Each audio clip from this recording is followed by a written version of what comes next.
உயிர்த்தெழுந்த ஆண்டவராகிய இயேசு நாமத்திலே உங்கள் அனைவரையும் வாழ்த்துகிறேன். இந்த நாளிலும் கூட நாம் கடந்த வாரம் கொண்டாடிய தியானித்த அதே அந்த உயிர்த்தெழுதலின் நிகழ்வை பற்றி நான் தியானிக்க இருக்கிறோம்.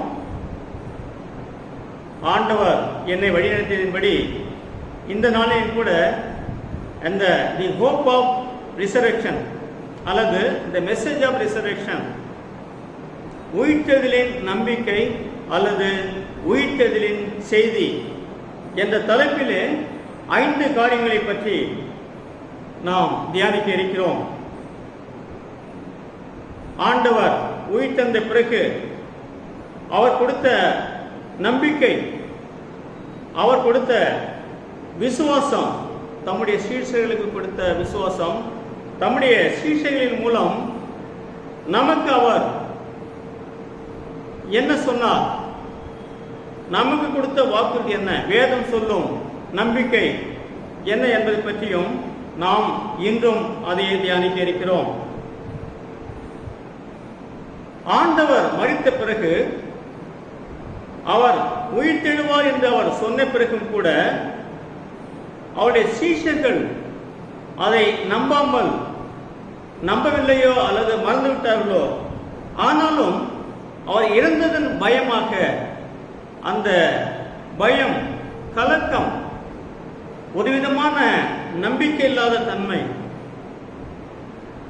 கார்மேகம் அவர்களை சூழ்ந்திருந்த அந்த நிலை, அப்படிப்பட்ட சூழ்நிலையிலே ஆண்டவர், உயிர்த்தெழுந்த ஆண்டவர் அவர்களை எப்படி ஆறுதல் படுத்தினார், எப்படி அவளுக்கு நம்பிக்கை கொடுத்தார் என்பதை பற்றி நாம் தியானிக்க இருக்கிறோம். அதற்கு முன்பாக நாம் தலை சாய்த்து ஜெபிப்போம். தொல்லை கஷ்டங்கள் சூழ்ந்திடும், துன்பம் துக்கம் வரும், இன்பத்தில் துன்பம் நேர்ந்திடும், இருளாய் தோன்றும் எங்கும், சோதனை வரும் வேளையில் சொற்கேட்கும் செவியிலே, பரத்தில் இருந்து ஜெயம் வரும், வரனுன்னை காக்க வல்லோ, காக்கும் வல்ல மீட்பர் உண்டெனக்கு, உண்டெனக்கு, உண்டெனக்கு, காக்கும் வல்ல மீட்பர் உண்டெனக்கு, காத்திடுவார் என்றுமே. என்ன வந்தாலும் நம்புவேன் என்னை மீட்பரை, யார் கைவிட்டாலும் பின் செல்வேன் எனது இயேசுவை, அகல ஆழ உயரமாய் எவ்வளவு புகுந்தான், என்ன துன்பங்கள் வந்தாலும் அவர் என்னை கைவிட மாட்டார், காக்கும் வல்ல மீட்பர் உண்டெனக்கு, உண்டெனக்கு, உண்டெனக்கு, காக்கும் வல்ல மீட்பர் உண்டெனக்கு, காத்திடுவார் என்றுமே. ஆம் ஆண்டவரே, எந்த சூழ்நிலையிலும் ஆண்டவரே, எங்களுடைய துன்பத்திலும் எங்களுடைய வேதனையிலும் ஆண்டவரே, காரிருள் எங்களை சூழ்ந்திருக்கும் நேரத்திலும், எங்கள் சோர்விலும் ஆண்டவரே, நீர் எங்களுக்கு நல்லவரும் வல்லவருமாய் எங்களை காக்கும் தேவனாய் இருப்பதற்காக ஆண்டவரே உம்மை துதிக்கிறோம், ஸ்தோத்திரிக்கிறோம் சுவாமி. ஆண்டவரே, இது தியானிக்க இருக்கும் வசனங்களை கர்த்தாவே உம்முடைய கரங்களிலே அர்ப்பணிக்கிறோம் சுவாமி. நீர் ஆண்டவரே எங்களோடு கூட பேச வேண்டுமா ஜெபிக்கிறோம். உயிர்த்தெழுந்த நாளிலே ஆண்டவரே, நீர் பயந்து போயிருந்த ஆண்டவரே, திகைத்து போயிருந்த, கலங்கி இருந்த உம்முடைய பிள்ளைகளை கர்த்தாவே, நீர் அவர்கள் மத்தியிலே எழுந்து நின்று எதைப்பட்ட ஆண்டவரே, நீர் அவர்களை தேற்றியது போல, நீர் அவர்களுக்கு நம்பிக்கை கொடுத்தது போல ஆண்டவரே, இன்றும் எங்களுடைய சூழ்நிலையிலே கர்த்தாவே, எங்கள் மத்தியிலே நீர் வந்து ஆண்டவரே, நீர் எங்களோடு கூட பேச வேண்டுமா ஜெபிக்கிறோம் சுவாமி. பேசும் ஒவ்வொரு வார்த்தையும் ஆண்டவரே, உம்முடைய வார்த்தை ஆண்டவரே, நீர் ஆண்டவரே பேசி நாங்கள் கேட்டு ஆண்டவரே, உம்முடைய வசனத்தை நாங்கள் எங்களுடைய வாழ்க்கையிலே பற்றி கொண்டு, உம்முடைய வார்த்தை இல்லாவிட்டால் ஆண்டவரே நாங்கள் உதிர்ந்து ஆண்டவரே நாங்கள் கருகி போயிருப்போம் சுவாமி. உம்முடைய வார்த்தை கர்த்தாவே எங்களை ஆற்றி தேற்றுவதற்காக நன்றி செலுத்துகிறோம் சுவாமி. இன்னும் கூட ஆண்டவரே, உம்முடைய வசனத்தின் மூலம் நீர் எங்களை ஆண்டவரை ஆறுதல்படுத்த வேண்டுமா ஜெபிக்கிறோம். கொடுத்த வார்த்தைக்காக ஆண்டவரே, நம்பிக்கைக்காக நன்றி செலுத்துகிறோம் சுவாமி. அடியனை தாழ்த்தி இப்படி கண்களை அர்ப்பணிக்கிறோம் சுவாமி. உம்முடைய ஆவியானால் நிரப்பி ஆண்டவரே, நீர் எங்களோடு கூட பேசி ஆண்டவரே, உம்முடைய பிள்ளைகள் ஒவ்வொருக்கும் ஆண்டவரே நீர் சமாதானத்தையும் ஆறுதலையும் ஆண்டவரே நம்பிக்கையும் தேர்தலையும் தர வேண்டுமா ஜெபிக்கிறோம் சுவாமி. ஆண்டவரே, இந்த செய்தி மூலம் ஆண்டவரே கேட்கும் ஒவ்வொரு பிள்ளைகளும் ஆண்டவரே தங்களுடைய வாழ்க்கையிலே சமாதானத்தை ஆண்டவரே பெற்றுக்கொள்ளத்தக்கதாக ஆண்டவரே நீர் கிருபையாக இறங்க வேண்டுமா ஜெபிக்கிறோம் சுவாமி. நீர் மகிமைப்பட வேண்டுமா ஜெபிக்கிறோம். துதி கன மகிமை எல்லாவற்றையும் உமக்கே செலுத்துகிறோம். மீட்பர் இயேசு கிறிஸ்துவிலே கேட்கும் நல்ல பிதாவே, ஆமென்.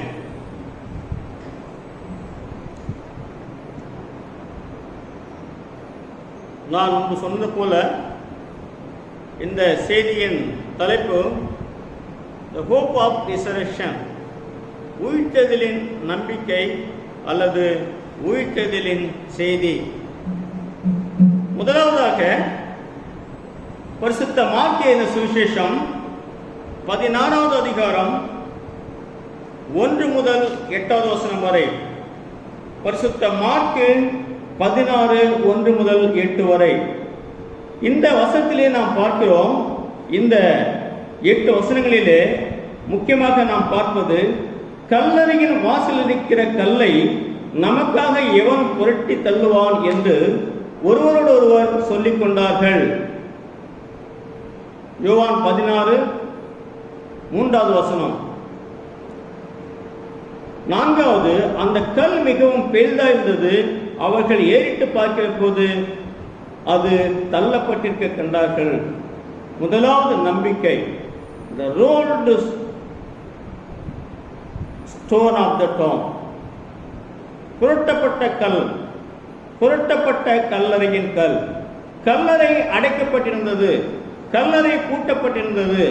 அந்த பூட்டப்பட்ட கல்லறை, அந்த அடைக்கப்பட்ட அந்த கல்லறையின் அந்த கல்லை யார் புரட்டுவார்கள் என்று அவர்களுக்குள்ளே ஒரு பெரிய கேள்வி, ஒரு திகைப்பு, ஒரு சந்தேகம் அவர்களுக்குள்ளே இருந்தது. மரித்து போன ஆண்டவரை, கல்லறையில் இருந்த ஆண்டவரை காண்பதற்காக சில சகோதரிகள் செல்லுகிறார்கள். அப்பொழுது அந்த கல்லால் அடைக்கப்பட்ட அந்த பெரிய கல்லை யார் புரட்டுவார்கள் என்று சொல்லி அவர்களுக்குள்ளே ஒரு பெரிய ஏமாற்றம், பெரிய கேள்விக்குறி, பெரிய ஒரு சந்தேகம். இப்படிப்பட்ட சந்தேகத்துடன் பல கேள்விக்குறிகளுடன் அவர்கள் அந்த கல்லறைக்கு செல்கிறார்கள், ஆண்டவரை காண செல்கிறார்கள். இழப்பின் மத்தியிலே மரித்து போன ஆண்டவரை அவர்கள் தேடி செல்கிறார்கள். உயிர்த்த ஆண்டவரை அவர்கள் தேடி செல்லவில்லை, மரித்து போன ஆண்டவரை அவர்கள் தேடி செல்கிறார்கள். அந்த கல்லறையிலே சென்று ஆண்டவரை அந்த பரிமள தைலமிட்டு அதை பூசற்காக அங்கே செல்கிறார்கள். ஆனால் அவர்களோட சந்தேகம், இந்த கல்லை யாரை புரட்டுவார்கள்? நம்முடைய வாழ்க்கையில் கூட இன்று நாம் அநேக கற்களால் நாம் அடைக்கப்பட்டிருக்கிறோம். பலவிதமான சோதனைகள், இழப்புகள், வேதனைகள், கேள்விக்குறிகள், இவைகளெல்லாம் நாம் அடைக்கப்பட்டு இந்த கல்லை யார் புரட்டுவார்கள், எனக்காக இந்த கல்லை நமக்காக யார் புரட்டுவார்கள் என்று நாம் கேள்வி கேட்டுக்கொண்டிருக்கும் பொழுது, அந்த இடத்துல செல்லும்போது அங்கே புரட்டப்பட்ட கல்லறையை நாம் பார்க்கிறோம். அந்த கல் புரட்டப்பட்டிருக்கிறதை நாம் அங்கே பார்க்கிறோம். மத்தேயு சுவிசேஷம் 28வது அதிகாரம் 2வது வசனம், அப்பொழுது பூமி மிகவும் அதிரும்படி கர்த்தருடைய தூதன் வானத்திலிருந்து இறங்கி வந்து வாசலில் இருந்த கல்லை புரட்டி தள்ளி அதன் மேல் உட்கார்ந்தான். உட்கார்ந்து என்ன சொல்கிறான்? பயப்படாதிருங்கள். ஆண்டவருடைய முதல் செய்தி, உயிர்த்தெழுதலின் முதல் செய்தி, புரட்டப்பட்ட கல். பிரச்சனைகள், நம்முடைய வாழ்விலே நாம் எதிர்கொண்டிருக்கும் பிரச்சனைகள், நாம் கேள்வி கேட்கும் பிரச்சனைகள், நாம் பயந்து கொண்டிருக்கும் கலங்கிக் கொண்டிருக்கும் அந்த பிரச்சனைகள், அந்த பிரச்சனையை அங்கே புரட்டி தள்ளி அதன் மேலே அங்கே ஆண்டவர் தூதன் உட்கார்ந்து கொண்டு பயப்படாதீர்கள் என்று சொல்கிறான். உயிர்த்தெழுதலுடைய முதல் செய்தி, பயப்படாதீர்கள். The first message of the hope of resurrection is don't fear. இரண்டாவதாக, அடைக்கப்பட்ட கதவுக்குள் இயேசு உள்ளே போகிறார். பரிசுத்த யோவானின் சுவிசேஷம் 20வது அதிகாரம் 19வது வசனம், He entered into the closed doors and said, Peace be with you. கதவுகள் பூட்டப்பட்டிருக்கையில் இயேசு வந்து நடுவே நின்று உங்களுக்கு சமாதானம் என்றார்.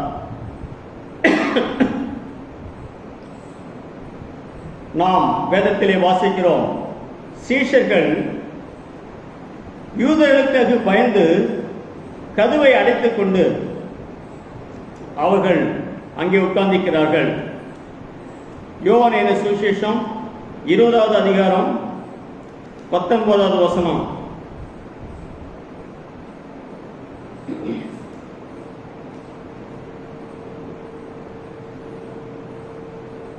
வாரத்தின் முதல் நாளாகிய அன்றைய தினம் சாயங்கால வேளையில் சீஷர்கள் கூடியிருந்த இடத்தில் யூதர்களுக்கு பயந்ததினால் கதவுகள் பூட்டியிருக்கையில் இயேசு வந்து நடுவிலே நின்று உங்களுக்கு சமாதானம் என்றார்.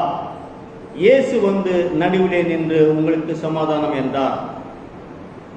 ஆம் அன்பான சகோதரர்களே, அன்று அவர்கள் பூட்டிய அறையிலே யூதர்களுக்கு பயந்ததினால் தங்களை முழுவதுமாக அந்த ரூமிலே அடைத்துக் கொண்டு பயந்து இருந்தார்கள். ஆனால் அடைக்கப்பட்ட அந்த ரூமிலே ஆண்டவர் நுழைந்தார். அடைக்கப்பட்ட கதவுகள். இன்றும் நாம் வசிக்கும் இந்த நேரம், இந்த நாட்களிலே அநேக மக்கள் அடைக்கப்பட்ட கதவுகளிலே இருக்கிறோம். இது அபிஷியலி லாக்டவுன் இன்னும் ஆரம்பிக்கவில்லை. கடந்த ஒரு வருடம் நாம் அடைக்கப்பட்ட வீட்டிலே தான் இருந்தோம். ஆனாலும் இப்பொழுதும் நாம் அந்த கட்டளை இன்னும் வரவில்லை என்றாலும் நம்மில் அநேகர் அடைக்கப்பட்ட வீட்டில் தான் இருக்கிறோம். ஒருவேளை அநேக நம்முடைய பிள்ளைகள் குவாரண்டைனில் இருக்கிறார்கள். கொரோனா வியாதியினாலே குவாரண்டைனிலே வீட்டிலே கதவை அடைத்துக் கொண்டு தனியாக தங்களை தாங்களே தனிமைப்படுத்திக் கொண்டிருக்கிறார்கள். சில பிள்ளைகள் மருத்துவமனையிலே இந்த COVID-19 கொரோனாவினாலே பாதிக்கப்பட்டு அவர்களும் மருத்துவமனையிலே அனுமதிக்கப்பட்டிருக்கிறார்கள். இன்னும் சில பிள்ளைகள் தங்களுடைய உறவினர்களை இழந்து, தங்களுடைய கணவரை இழந்து, தங்களுடைய பிள்ளைகளை இழந்து, தங்களுடைய பெற்றோர்களை இழந்து அநேக பிள்ளைகள் அடைக்கப்பட்ட வீட்டிலே இருக்கிறார்கள். இப்படிப்பட்ட பிள்ளைகள் மத்தியிலே ஆண்டவர் அவர்கள் நடுவிலே வந்து சொல்கிறார், நீங்கள் பீஸ் பி வித் யூ, உங்களுக்கு சமாதானம் என்று சொல்கிறார். எங்கே வந்து சொல்லுகிறார்?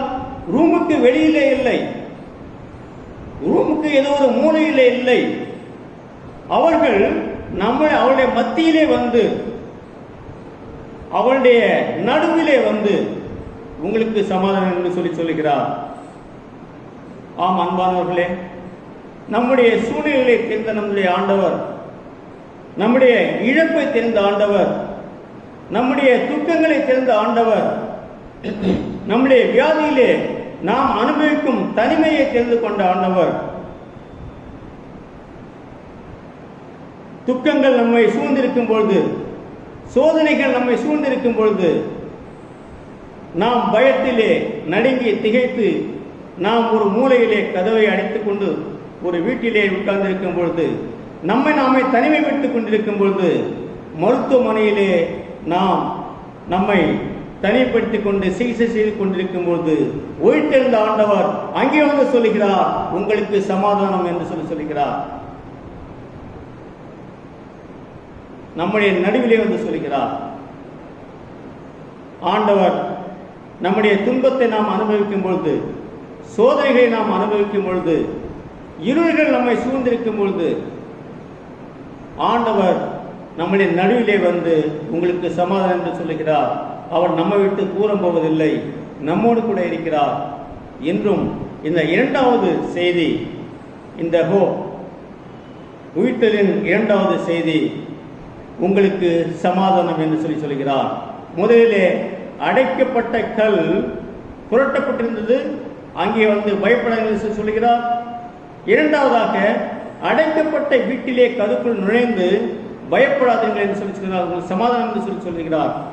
முதலாவது பயப்படாதீர்கள், இரண்டாவது உங்களுக்கு சமாதானம் என்று சொல்லுகிறார்.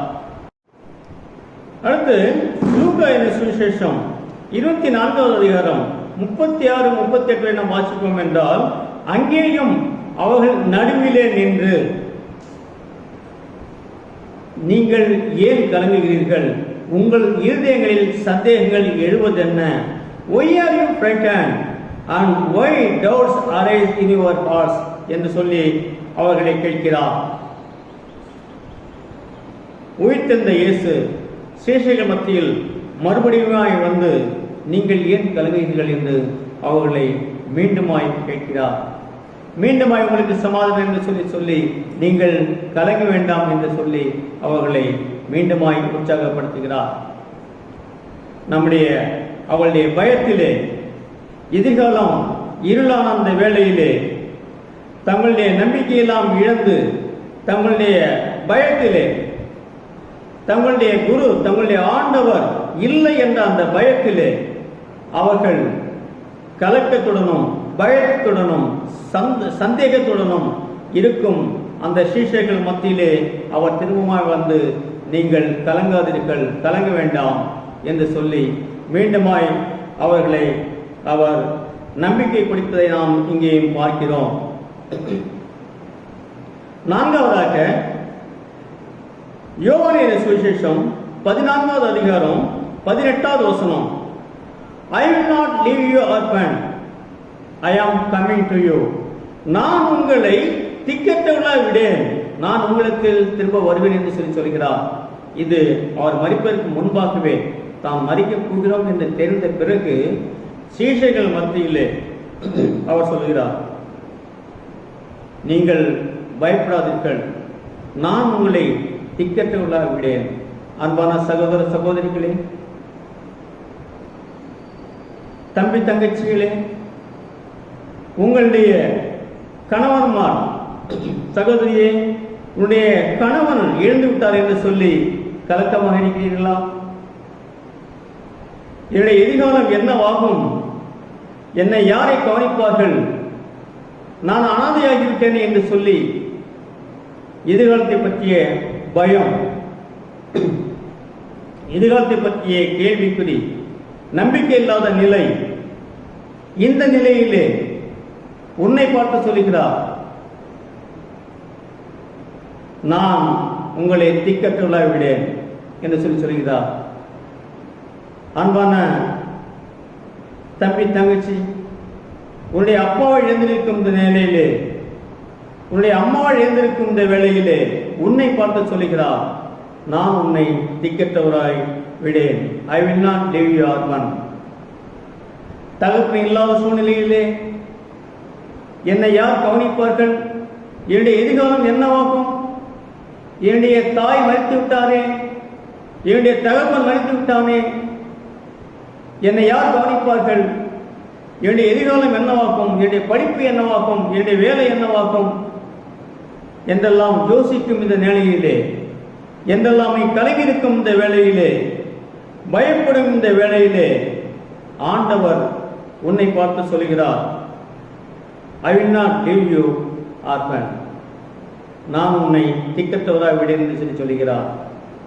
ஆண்டவர் சிலுவையிலே தொங்கும்பொழுது வெள்ளிக்கிழமை அன்று நாம் தியானித்தோம், என் ஆண்டவரே, என் ஆண்டவரே, என் தேவனே, என் தேவனே, ஏன் என்னை கைவிட்டு என்று சொல்லி ஆண்டவர் சிலுவையிலே தொங்கும் பொழுது அவர் இப்படியாக ஆண்டவர் தன்னை கைவிட்டதாக சொல்லி அவர் கலங்குவதை நாம் தியானித்தோம், வெள்ளிக்கிழமை தியானித்தோம்.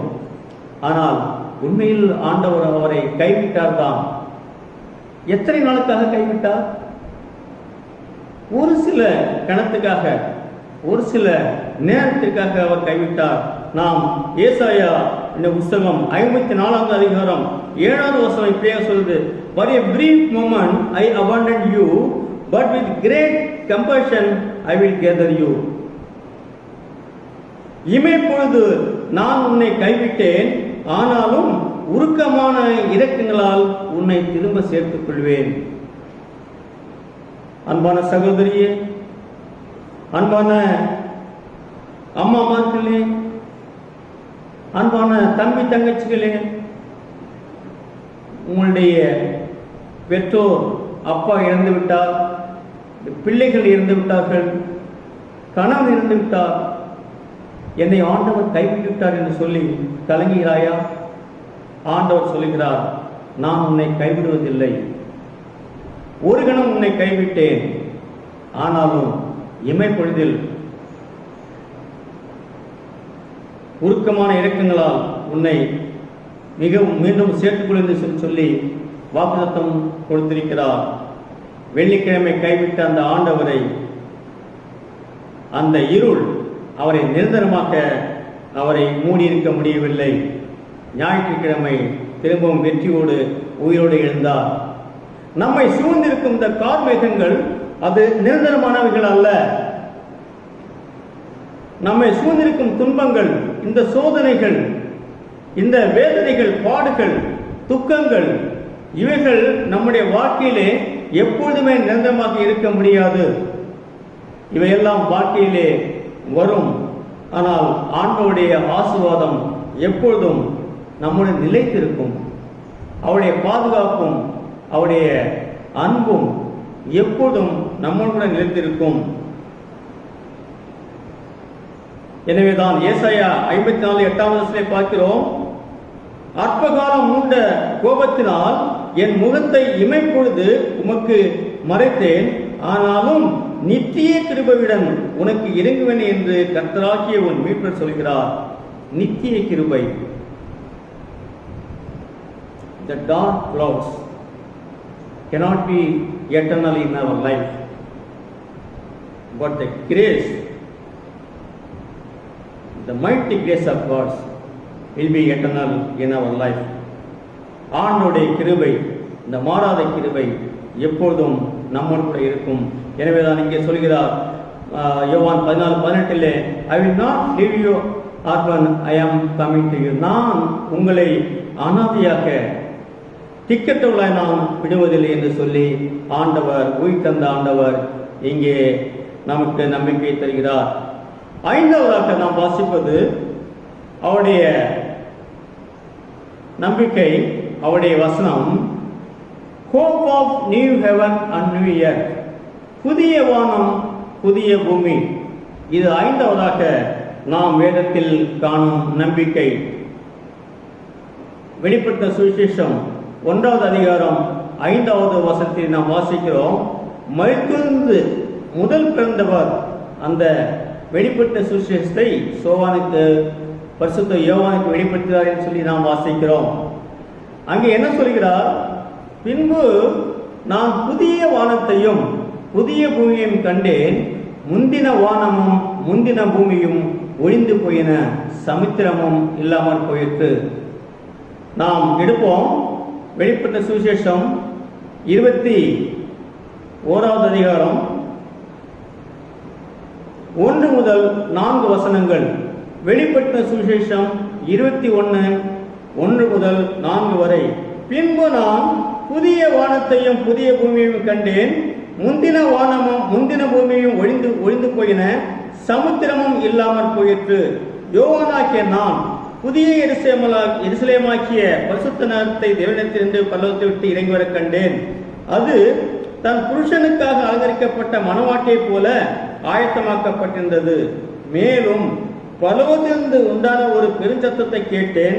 அது, இதோ மனுஷனிடத்திலே தேவனுடைய வாசஸ்தலம் இருக்கிறது, அவர்களுக்கு அவருடைய ஜனங்களாயிருப்பார்கள், தேவன் தாமே அவர்களுக்கு கூட இருந்து அவளுடைய தேவனாயிருப்பார். அவளுடைய கண்ணீர் யாவையும் தேவன் துடைப்பார். இனி மரணமும் இல்லை, துக்கமும் இல்லை, அலறுதலும் இல்லை, வருத்தமும் இல்லை, முந்தினவர்கள் ஒழிந்து போயின என்று விளம்பினது. இங்கே என்ன காண்கிறோம்? புதிய வானம் புதிய பூமி. அங்கே என்ன இருக்குமா? கண்ணீரை துடைப்பார். மரணம் அங்கே இல்லை, துக்கமும் இல்லை, அலறுதலும் இல்லை, வருத்தமும் இல்லை. எவ்வளவு பெரிய ஒரு நம்பிக்கை!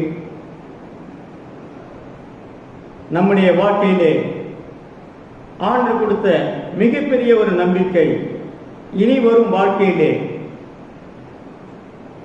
அந்த புதிய வானம், அந்த புதிய பூமி, ஆண்டவர் கொடுக்க இருக்கும் அந்த புதிய உலகத்திலே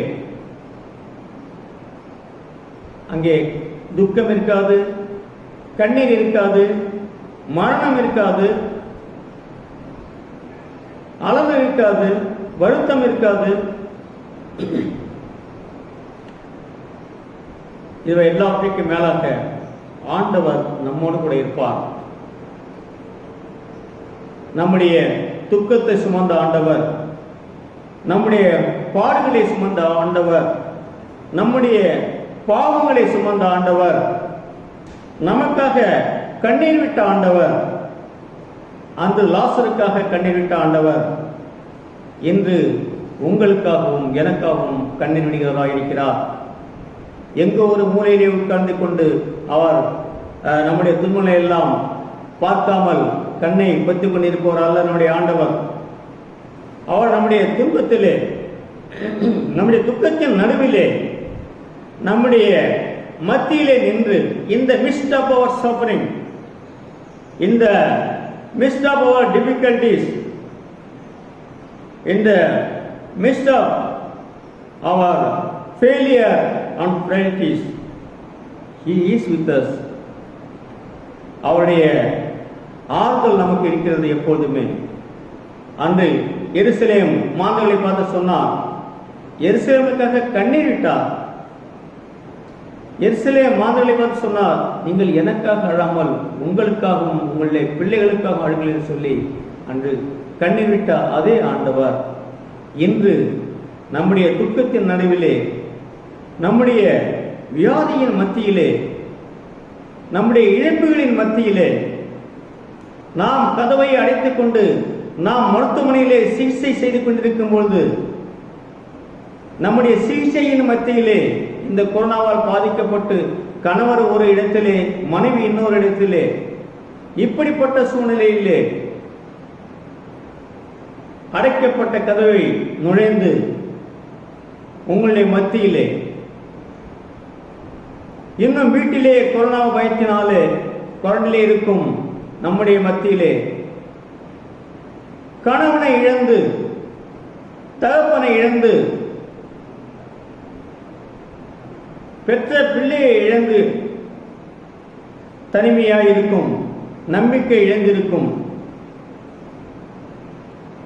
பிள்ளைகள் மத்தியிலே ஆண்டவர் எழுந்து நின்று அங்கே வந்து சொல்கிறார், பயப்படாதீர்கள், உங்களுக்கு சமாதானம், கலங்காதீர்கள், நான் உங்களை திக்கற்றலாவிடேன், புதிய வானம் புதிய பூமியை நான் உருவாக்கின்னு சொல்லி ஆண்டவர் இப்படிப்பட்ட 5 வகையான நம்பிக்கையை நமக்கு கொடுக்கிறார். இந்த ஆண்டவர் உயிர்த்தெழுந்த நாளிலே மீண்டுமாய் நமக்கு அவர் கொடுக்கும் இந்த நம்பிக்கை, இந்த உயிர்த்தெழுதலின் செய்தி நாம் நம்முடைய வாழ்க்கையிலே எப்போதும் நமக்கு அது உறுதுணையாக இருக்கிறது. ஏனென்றால் ஆண்டவர் வாக்கு மாறாதவர், அவருடைய வசனம் மாறுவதில்லை. மனம் மாற அவர் மனிதன் அல்ல. அவர் சொன்ன ஒவ்வொரு காரியங்களும் நடந்து கொண்டிருக்கிறது. அவரை பற்றி எழுதிய தீர்க்கதரிசனங்கள் எல்லாமே ஒவ்வொன்றாய் முடிந்து கொண்டே இருக்கிறது. அவர் வரும் நாட்களிலே, அவருடைய வருகையிலே அவர் சொன்ன அனைத்து காரியங்களையும் அவர் நமக்காக செய்து முடிக்க வல்லவராக இருக்கிறார். எனவே நம்மை சூழ்ந்திருக்கும் இந்த சூழ்நிலைகள், இந்த இருள், இந்த கார்மேகம், இருளான இந்த மேகம், இந்த வேதனைகள், இந்த துக்கங்கள், இந்த சந்தேகங்கள், இவையெல்லாம் நம்மை ஒரு காலமும் மேற்கொள்ள முடியாது. இவைகள் நிரந்தரம் அல்ல. இவைகளை ஆண்டவர் மாற்ற வல்லவராக இருக்கிறார். இவைகள் மத்தியிலே ஆண்டவர் நம்மோடு கூட இருந்து நம்மை தேற்றுவதாக இருக்கிறார். நம்மை பார்த்து சொல்கிறார், பயப்படாதீர்கள், உங்களுக்கு சமாதானம் என்று சொல்லுகிறார், கலங்காதீர்கள் என்று சொல்லுகிறார், நான் உங்களை திக்கற்றவர்களாய் விடேன் என்று சொல்லுகிறார். இறுதியாக புதிய வானம் புதிய பூமியிலே உங்களுடைய கண்ணிகளை எல்லாம் துடைப்பேன் என்று சொல்கிறார். மரணம் இல்லை என்று சொல்கிறார், துக்கம் இல்லை என்று சொல்கிறார், அழுதலும் இல்லை, வருத்தம் இல்லை என்று சொல்கிறார். நாம் கண்ணீர் வடிக்கும் போது அவரும் நமக்காக கண்ணீர் வடிக்கிறார். நாம் வேதத்திலே பார்க்கிறோம், அவர் இந்த உலகத்திலே வாழ்ந்த நாட்களிலே அவரும் கண்ணீர் வடித்திருக்கிறார். நம்முடைய துக்கத்திலே இன்றும் நம்மோடு கூட அவரும் பங்கேற்றிருக்கிறார். மரித்த ஆண்டவர் மரித்து போகவில்லை, அவர் உயிர்த்தெழுந்த ஆண்டவர். அவர் உயிர்த்தெழுந்து இன்று நம்மோடு கூட செயலாற்றுகிறார், இடைப்படுகிறார், நம்முடைய மத்தியிலே வாழ்கிறார், நமக்கு ஆறுதலின் தேவனாக இருக்கிறார். இதுதான் இன்றைய சூழ்நிலையிலே, இன்று நாம் அனுபவிக்கும் இந்த நாட்களிலே நம்முடைய வேலையிலே பிரச்சனைகள், நம்முடைய வியாபாரத்திலே சந்தேகங்கள், வியாபாரத்திலே கேள்விக்குறிகள், நம்முடைய வாழ்க்கையிலே நம்முடைய உற்றார் உறவினர்களின் இழப்புகள், நம்முடைய அன்பானவர்களின் பிரிவு, இப்படிப்பட்ட சூழ்நிலையிலே ஆண்டவர் இந்த 5 நம்பிக்கைகளை நமக்கு விட்டு சென்றிருக்கிறார். இந்த நம்மோடு கூட இருக்கிறார். நம்முடைய வாழ்க்கையின் கல்லறினுடைய அந்த கல்லை புரட்டி தள்ளி அதன் மேல் அமரக்கூடியவராக இருக்கிறார். அடைக்கப்பட்ட கதவுகளின் உள்ளே நுழைந்து நமக்கு சமானத்தை சொல்லத்தக்கவராக இருக்கிறார். இன்று நமக்கு ஆண்டவர் சொல்லும் இந்த கிறிஸ்துமஸ் செய்தி, இந்த ஈஸ்டர் செய்தி, உயிர்த்தெழுதலின் செய்தி இதுதான். பயப்படாதீர்கள், உங்களுக்கு சமாதானம், கலங்காதீர்கள், நான் உங்களை திக்கற்றலாக விடேன், உங்களை கண்ணீர் எல்லாம் உடைப்பேன் என்று சொல்கிறார். ஆண்டவர் இந்த வசனத்தை செய்தியை ஆஸ்வதிப்பாராக. இந்த வசனத்தை நம்முடைய வாழ்க்கையை கை கொண்டு அவருடைய கரங்களை பிடித்து கொண்டு நாம் வழிநடப்போமே என்றால் ஆண்டவர் என்றும் நம்மோடு கூட இருப்பார். ஆண்டவருக்கு மகிமை உண்டாவதாக.